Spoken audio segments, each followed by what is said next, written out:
Hey y'all, I'm your host Kelsey. And I'm Hunter. Welcome back to another episode of Sneak Peek. I can't believe that this is already the last episode of Sneak Peek before the spring semester ends. Me neither. I don't know where all this time went. For this special episode, we have a lot to unpack, as well as a very bittersweet senior send-off to conclude the season. Well, let's not waste any more time. Let's get into our news desk.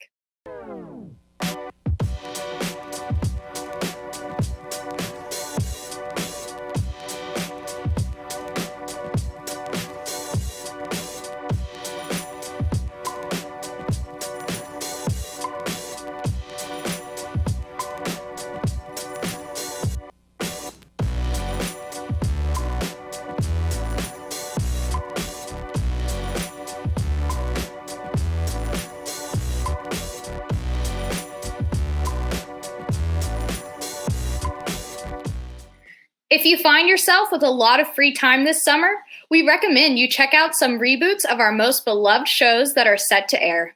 That's right, Kelsey. Over the next several months, we will start to see the production of reboots of different shows, one being a How I Met Your Mother reboot/sequel series that has been ordered by Hulu. Hilary Duff is set to play the main character in How I Met Your Father, and just like Ted in the original series, will be recounting to her children the detailed story of how she met their father. While it's still uncertain if this sequel series will find a way to tie itself into the original, How I Met Your Mother has always been one of my favorite sitcoms, so I'm super excited to revisit a similar storyline. Showtime's drama Dexter, starring Michael C. Hall as the titular character, will be also returning to our screens after an official teaser trailer was posted online on April 22nd.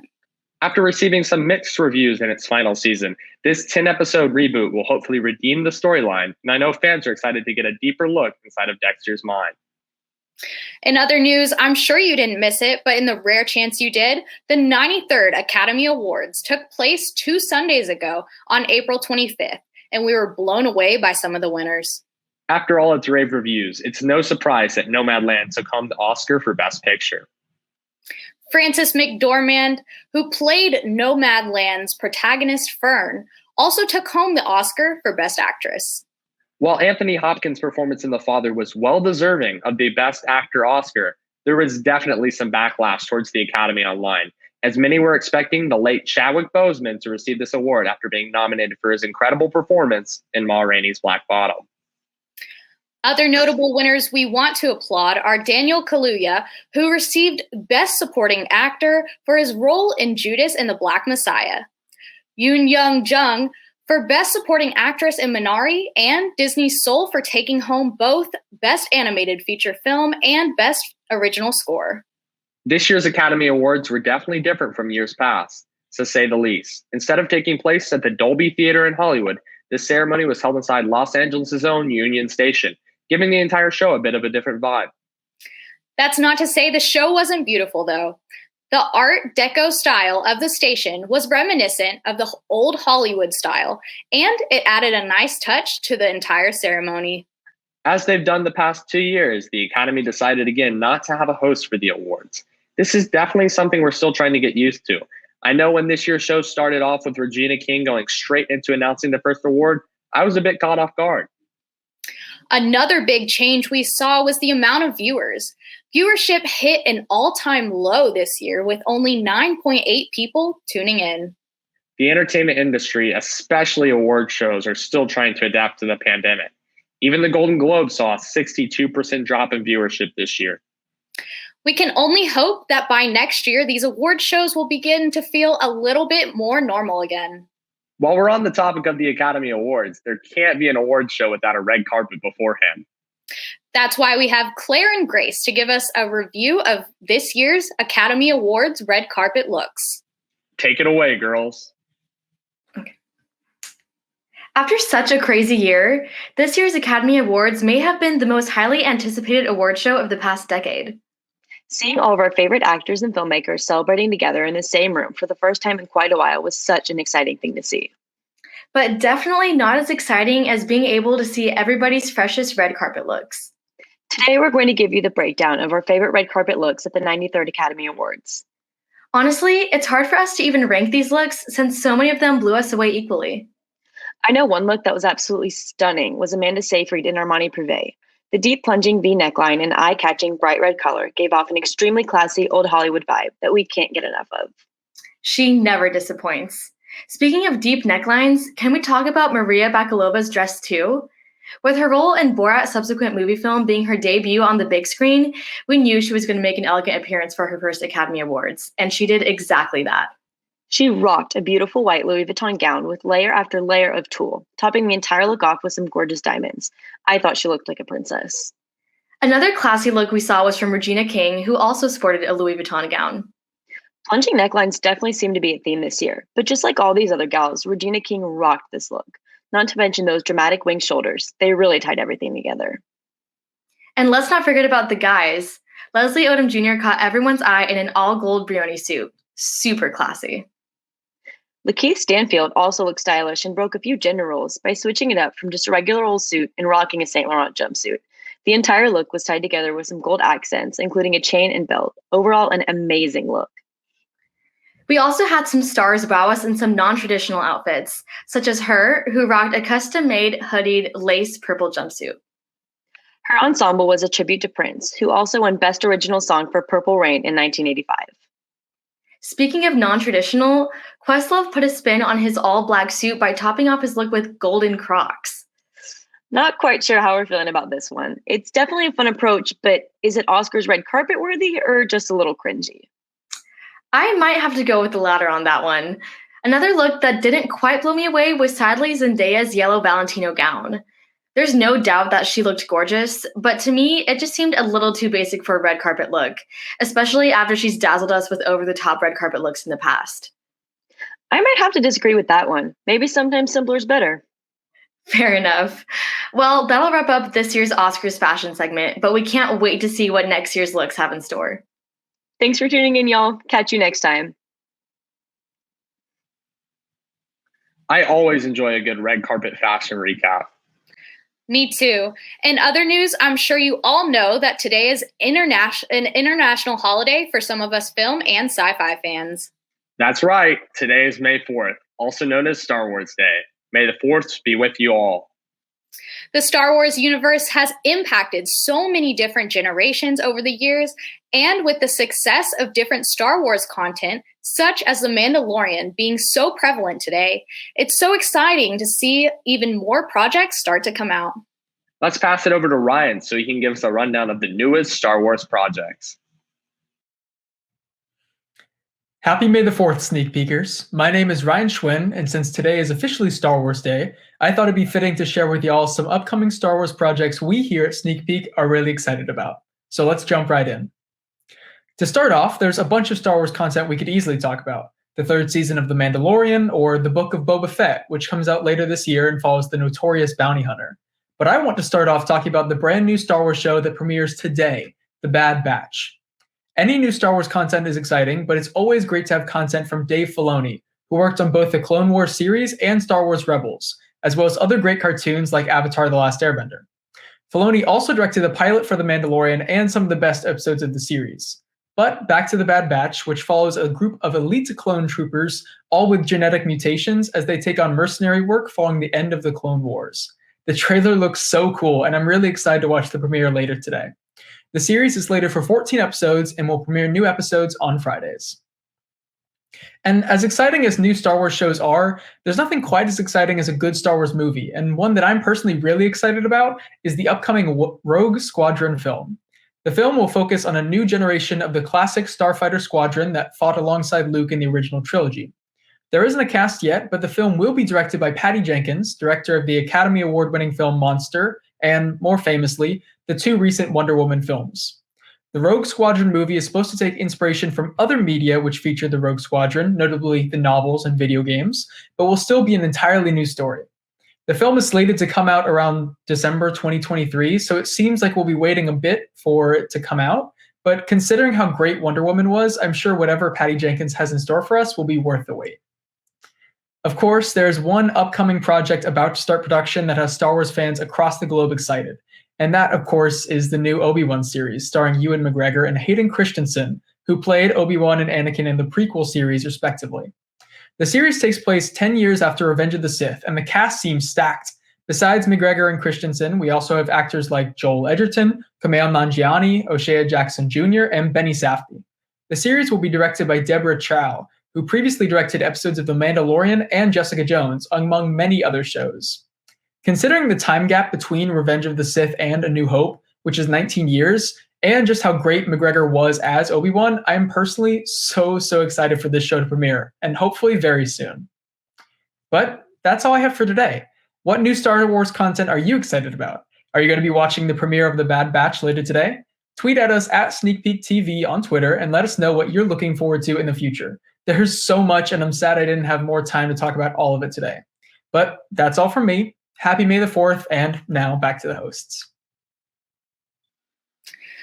I may just have myself a Star Wars marathon this summer. That definitely sounds like fun. But I'm more excited to tune into some new releases. I feel like so much content is going to be released soon. For sure. Thankfully, we have Mason here with us to talk us about the biggest blockbusters that will be coming out this summer. Let's hear it, Mason. Hey, sneak peekers. With our season coming to a close and summer just weeks away, we thought it'd be a good idea to give y'all a list of Sneak Peek's most highly anticipated summer blockbusters. Starting the lineup, we wanted to highlight some prospects for this summer's family-friendly features. Premiering on May 28th, Cruella provides an origin story for one of Disney's most infamous villains, Cruella de Vil. With Emma Stone starring as the titular character, the movie has potential for enough camp and fun costumes to be worth a watch. Following this release, the film adaptation of Lin-Manuel Miranda's In the Heights is scheduled to debut on June 11th. Documenting the dreams of a tight-knit community in New York City's Washington Heights, the trailer for this movie musical teases stunning visuals and stellar performances. Finally, Space Jam: A New Legacy, starring LeBron James, is set to premiere on July 16th. In this sequel to the 1996 classic, the Looney Tunes gang must once again face off against evil forces in a highly animated basketball battle royale. Now, if you're looking for some more thrills from your movie-going experience, don't worry. This summer is going to be jam-packed with big-budget action movies. Opening on June 25th, Fast and Furious 9 will star Dwayne The Rock Johnson and John Cena as brotherly rivals. With the trailer alone previewing multiple cliff jumps, shootouts, and high-speed chases, expect for this addition to the Fast saga to deliver some of the series' wildest stunts. Speaking of epic stunts, Marvel's Black Widow is scheduled to premiere on July 9th. Following the events of Captain America: Civil War, this addition to the MCU focuses on the dangerous conspiracies, espionage, and assassination plots surrounding the Black Widow, aka Natasha Romanoff. Filling out the comic book quotient for this summer, Suicide Squad will be released on August 6th. While certain aspects of this sequel will feel familiar, as Margot Robbie is confirmed to reprise her role as the iconic Harley Quinn, this movie will introduce some of the DC's lesser-known villains, such as Peacemaker, King Shark, and Polka Dot Man. Now, for those sneak peekers looking for some summertime scares, this blockbuster season won't disappoint. Kicking things off, Spiral from the Book of Saw is set to be released on May 14th. Coming in as the 9th installment in the Saw franchise, we can expect leads Chris Rock and Samuel L. Jackson to face off with a whole new level of traps, puzzles, and gore. Following the theme of expanded franchises, The Conjuring: The Devil Made Me Do It is slated to premiere on June 4th as the 8th film in the Conjuring universe. With this movie, paranormal investigators Ed and Lorraine Warren are confronted with the first ever American murder suspect to plead demonic possession as a defense. Rounding out the summer, the Candyman sequel produced by Jordan Peele is scheduled for release on August 27th. This film is predicted to pay homage to the original Candyman's combination of jump scares and social commentary. So, fans of Peele's previous work should definitely make plans to watch. Whichever genre you prefer, I hope everyone can find some good summer blockbusters to enjoy off of this list. We could all definitely use a fun, relaxing trip to the movies after this semester. So, stay safe and have a good summer, sneak peekers. Now, back to Kelsey and Hunter. Welcome back again, everyone. I can't believe this time has come. We've reached the end of our final episode of the spring 2021 semester. Sadly, this is the final sneak peek episode ever for our seniors, and there's no way we're ending the episode without having our annual senior send-off to commemorate all of our seniors' hard work they've put into sneak peek throughout the years. Shelby, Olivia, Madeline, and Kayla, We will miss you all tremendously, but we are so excited to see where life will take you. But before we pass it over to our seniors, we also want to say thank you to our viewers for sticking with us through such a crazy year. I know this year's episodes didn't look like our normal episodes of Sneak Peek, but as always, we had a great time being in the virtual studio together and being able to share so much content with you all. We can't wait to see y'all again in the fall. With that, have a great summer, everyone. And now we'll hand it over to our seniors. What's up, Sneak Peekers? Today is our senior panel, and we're going to talk about some of our favorite memories as we leave Sneak Peek. So, Olivia, would you like to start with? Sure. So I'm definitely gonna miss Sneak Peek. I've been involved since my freshman year, so like a really long time now. I feel like this is what everyone says, but I think my favorite memories definitely have to be like from South by Southwest and just like the different festivals that we got to go to. They were really fun, not just because we got to like interview some really cool people and like chat with some really cool people, but we also like, I just feel like it was a really good bonding experience and a really good way to kind of like meet the different people in Sneak Peek and like spend time with them. And I think my favorite interview I got to do was probably with probably Dave Franco. I did that one my freshman year. I feel like that was like a classic memory that me and Catherine always talk about. So remember how you were going to give him a cat stuffed animal? We don't talk about that. That was Catherine's idea. I just have to point out, not mine. But Kayla, what about you? Favorite Sneak Peek memory. I mean, yeah, probably either Austin Film Festival or South by. Yeah, I agree that like I definitely got to like meet and hang out with other people that I didn't usually on the show, which was cool because you got like paired up with whoever's on camera, whoever's interviewing, which was really fun. My favorite interview for myself would have to be like Joseph Gordon-Levitt. He was literally so cute and so nice, and he like genuinely wanted to talk to me, and it was so sweet.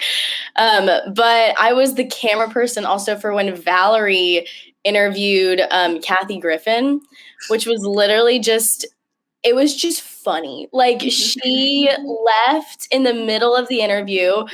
To this day, I don't know why. Her publicist told it, like, she was like, I'll be right back. I'm coming back in 5 minutes. She never came back. Her publicist was like, she's not coming back. And like, there were 2 more people after us that were supposed to interview her who like never got to. And we have no idea why, but that's funny. That's awesome. She literally just left. We were like, okay. I would say my favorite memory, I mean, you guys have said it, but South by and AFF, I feel like I got picked to do either camera or interviewing with like the same 4 people every time. So I like really got to know a small group of people. And you get there outrageously early. So you just have to sit and wait for these people and end up talking to who you're with. So I became close with a couple of people that way. I would say my favorite interview was definitely Jacob Tremblay. I love him, and he's like 13, but he's so little and sweet. And just like, it was really funny. And you can see me like in the corner, like with my knees bent and my hands on my legs because I had to squat so low to reach him. So yeah, that was definitely my favorite. I also just love how different everyone is. Like, you don't form this group based on any similarities other than like being interested in joining this. I'm sure this is this way with a lot of clubs, but and for me especially, I'm pre-med and I like friends that are interested in film and this whole other like subset. Yeah, that's crazy. I forgot that you were pre-med. Yeah, I did not know that actually. I am. Yeah, I remember like me and Shelby joined because I wanted to go to the general meeting for TSTV because I saw stuff about Sneak Peek and I really wanted to join.